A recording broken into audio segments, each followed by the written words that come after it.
DPD movement यानी direct port delivery, ये एक ऐसा सिस्टम है दोस्तों जो आपकी कस्टम क्लियरेंस की प्रोसेस को इजी बनाता है और आपका पैसा बचाता है।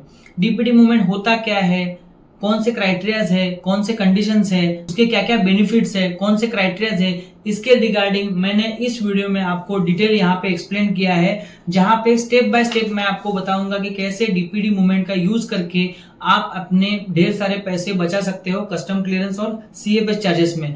तो चलिए दोस्तों, without wasting much of time चलते हैं सीधा बोर्ड की तरफ। तो चलिए दोस्तों, आज इस वीडियो में हम लोग बात करेंगे डीपीडी मूवमेंट इन इंपोर्ट के बारे में। डीपीडी का सिंपल अर्थ है डायरेक्ट पोर्ट डिलीवरी। अभी डीपीडी मूवमेंट में दो टाइप्स आते हैं, एक है डीपीडी प्लस डीपीडी और दूसरा है डीपीडी प्लस सीएफएस। इसके बारे में हम लोग थोड़ा बाद में बात करेंगे। सबसे पहले हम लोग बात करते हैं कि इसका क्राइटेरिया क्या है, इसकी प्रोसीजर क्या है। तो सबसे पहले अगर आप इंडिया के अंदर इंपोर्ट करना चाहते हो और आपको पता नहीं है कि इंपोर्ट का प्रोसीजर क्या है, तो मैंने एक इंपोर्ट के प्रोसीजर पे इन डिटेल वीडियो बनाया है, वो आप जाके वहाँ पे देख सकते हो, जिसमें मैंने प्रैक्टिकली एक्सप्लेन किया है कि कैसे इंपोर्ट यहाँ पे हम लोग इंडिया के अंदर कर सकते हैं। चलिए बात करते हैं डीपीडी मूवमेंट के बारे में। यहाँ पे कैसा है, अगर आपको डीपीडी मूवमेंट लेना है या डीपीडी मूवमेंट का लाइसेंस आपको लेना है कस्टम अथॉरिटी से और पोर्ट से, तो आपको JNCH पोर्ट ट्रस्ट मतलब जवाहरलाल नेहरू पोर्ट ट्रस्ट, अभी यहाँ पे हम लोग बात कर रहे हैं JNPT के पोर्ट के रिगार्डिंग, तो मैंने यहाँ पे मेंशन किया है कि जवाहरलाल नेहरू पोर्ट ट्रस्ट। अगर आपको मुंद्रा में लाइसेंस लेना है तो आपको मुंद्रा के बोर्ड का जो ट्रस्ट है वहाँ पे जाके आपको वो सबमिट जो है वो एप्लीकेशन आपको करना पड़ेगा। एक बार जो रिक्वायर्ड डॉक्यूमेंट्स है वो आपने सबमिट कर दिए, उसके बाद आपको कस्टम में भी डीपीडी मूवमेंट का रजिस्ट्रेशन करना पड़ेगा। कस्टम की जो कुछ फॉर्मेलिटीज रहती है वो आपको पूरी करनी होगी। अभी कैसा है दोस्तों कि आप बोलोगे कि सर मुझे डीपीडी का लाइसेंस चाहिए, मुझे दे दो, ऐसा तो होगा नहीं। गवर्नमेंट पूरा आपका जो है वो ट्रैक रिकॉर्ड चेक करेगी, कुछ प्रोसीजर्स है, कुछ जो भी उनके फॉर्मेलिटीज है पूरे करेगी, तो वहाँ पे आपका पूरा पूरा ट्रैक रिकॉर्ड चेक किया जाता है। आपके ऊपर कोई लीगल केस तो नहीं है, या फिर आपने अभी तक जो भी इंपोर्ट किया है उसका इंपोर्ट डेटा चेक किया जाएगा, कौन से क्लास में आप इंपोर्ट कर रहे हो, कौन से चैप्टर में आप इंपोर्ट कर रहे हो। जैसे बहुत सारे HS कोड के चैप्टर्स रहते हैं, तो वो सारा डेटा आप चेक किया जाएगा। उसमें रिस्क कितना इन्वॉल्व है, जैसे कि कोई हजार्डस आइटम है या फिर कोई एक्सप्लोजिव आइटम है जो आप इंपोर्ट कर रहे हो इंडिया के अंदर, तो ये सारी चीज़ें चेक की जाएगी। क्योंकि बहुत सारे केसेस में दोस्तों क्या होता है कि इंडिया के अंदर इंपोर्ट ड्यूटी बचाने के चक्कर में हम लोग गलत HS कोड वहाँ पे मेंशन करते हैं और ड्यूटी बचाते हैं, तो वो केस में आपके ऊपर लीगल केसेस और लीगल एक्शन भी गवर्नमेंट लेती है। तो ये सारी चीज़ें आपको वहाँ पे चेक की जाती है, आपका ट्रैक रिकॉर्ड चेक किया जाता है, और उसके बाद ही आपको डीपीडी का जो लाइसेंस है या फिर डीपीडी मूवमेंट का जो सर्टिफिकेट है वो आपको इशू किया जाता है। और नए जो इंपोर्टर है वो तो और जो नए इंपोर्टर है उनको तो डीपीडी मूवमेंट का लाइसेंस जो है वो मिल ही नहीं सकता।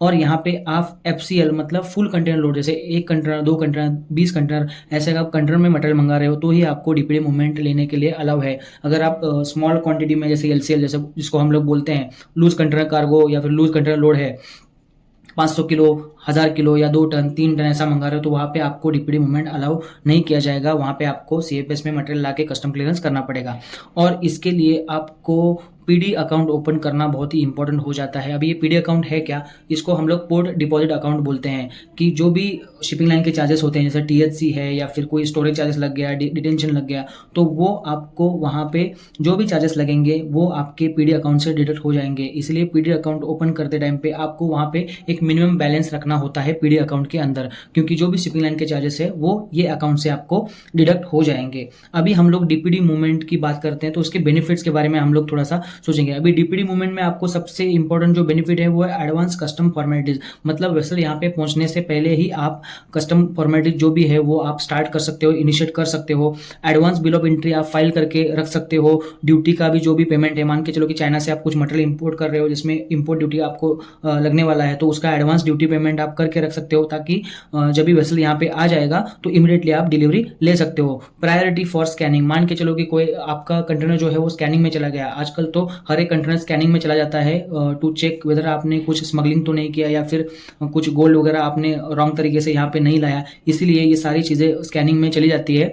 तो स्कैनिंग के लिए आपको पहले प्रेफरेंस दिया जाएगा। मान के चलो कि 10 कंटेनर स्कैनिंग में चले गए हैं, तो वहाँ पे आपको प्रायोरिटी दी जाएगी और आपका कंटेनर पहले स्कैनिंग होके मूवमेंट करा दिया जाएगा, क्योंकि आपके पास डीपीडी मूवमेंट का लाइसेंस है। फास्ट कस्टम क्लियरेंस प्रोसेस, यहाँ पे डीपीडी मूवमेंट में क्या होता है, आपको कस्टम फॉर्मेट जो भी है वो बहुत फास्ट हो जाती है और वहाँ पे आपके पैसे भी बचते हैं। अभी पैसे कैसे बचते हैं मैं आपको आगे बताऊंगा। चलिए अभी हम लोग बात करेंगे टाइप्स ऑफ डीपीडी की।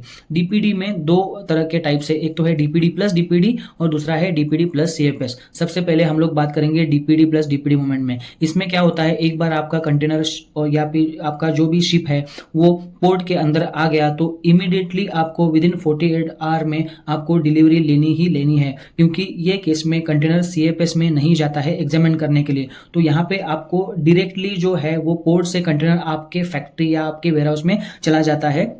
अगर आपने 48 आवर्स में ये डिलीवरी नहीं ली तो आपको स्टोरेज और डेमरेज चार्जेस आ सकते हैं, जो कि बहुत ही ज़्यादा होते हैं। इसलिए नॉर्मल केस में लोग डीपीडी प्लस डीपीडी के लिए नहीं प्रीफर करते हैं। नॉर्मली लोग जो जाते हैं वो डीपीडी प्लस सीएफएस के लिए जाते हैं। अभी डीपीडी प्लस सीएफएस का मतलब क्या है कि आपके पास डीपीडी का लाइसेंस तो है, लेकिन फिर भी आपका जो कंटेनर है वो सीएफएस में चला जाएगा और वहाँ पे कस्टम क्लियरेंस होने के बाद वो आपके वेयरहाउस में चला जाएगा। अभी डीपीडी प्लस सीएफएस में आपको ओटीडीआई मतलब वन टाइम डिफॉल्ट इन्फॉर्मेशन आपको देना पड़ता है शिपिंग लाइन को। मान अभी कैसा रहता है दोस्तों कि हर एक शिपिंग लाइन का अलग अलग सीएफएस रहता है जहां पे वो लोग कंटेनर लेके जाते हैं, लेकिन वहां पे क्या होता है, बहुत सारे इंपोर्टर जो है वो कॉस्टिंग बचाने के लिए कुछ सीएफएस से टाइप करते हैं। जैसे मान के चलो कि एक सीएफएस है जिसके साथ आपका टाइप है, आपने सीएफएस को बोल दिया कि भाई मेरे 200 कंटेनर आने वाले हैं हर महीने के, तो वो केस में आपको क्या होता है, सीएफएस चार्जेस में कंसेशन दे देता है। तो वो केस में अगर आप बोलते हो शिपिंग लाइन को कि नहीं भाई आप मेरे को XYZ सीएफएस में नहीं लाना है कार्गो, मेरा जो कंटेनर है वो जाएगा ABC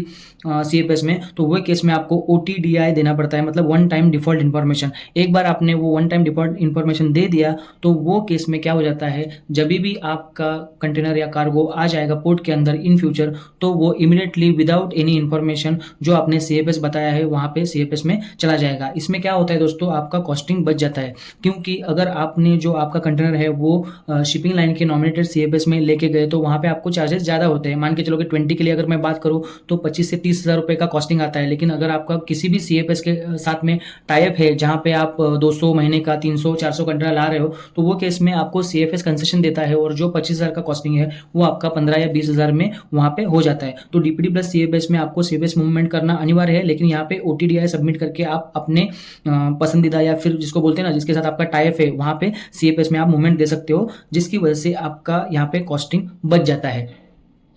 अभी जैसे मैंने यहाँ पे ओटीडीआई की बात की कि मतलब वन टाइम डिफॉल्ट इन्फॉर्मेशन के रिगार्डिंग मैंने जो बात की ना, तो वहाँ पे आपको शिपमेंट आने से पहले 15 दिन आपको वो जो भी है वो फॉर्म सबमिट करना पड़ता है और उसके लिए आपको वो प्रायर इंटीमेशन शिपिंग लाइन को भी देना पड़ता है, वरना क्या हो जाएगा, शिपिंग लाइन जो है वो उसका जो टाइप वाला सीएफएस है वहाँ पे वो मूवमेंट दे देगा और वहाँ पे फिर आपको वहीं से डिलीवरी कस्टम क्लियरेंस करने के बाद लेनी पड़ेगी।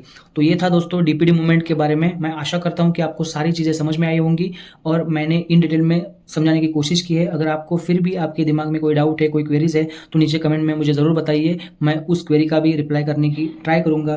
तो लगता है कि कोई और टॉपिक है जिसके ऊपर मुझे वीडियो बनानी चाहिए, तो उस टॉपिक का नाम या प्रोडक्ट का नाम कमेंट में ज़रूर बताइए, मैं उसके ऊपर भी आपके लिए खास वीडियो बनाऊँगा। मिलते हैं नेक्स्ट वीडियो में, तब तक के लिए एक्सपोर्ट करते रहिए और आगे बढ़ते रहिए। जय हिंद।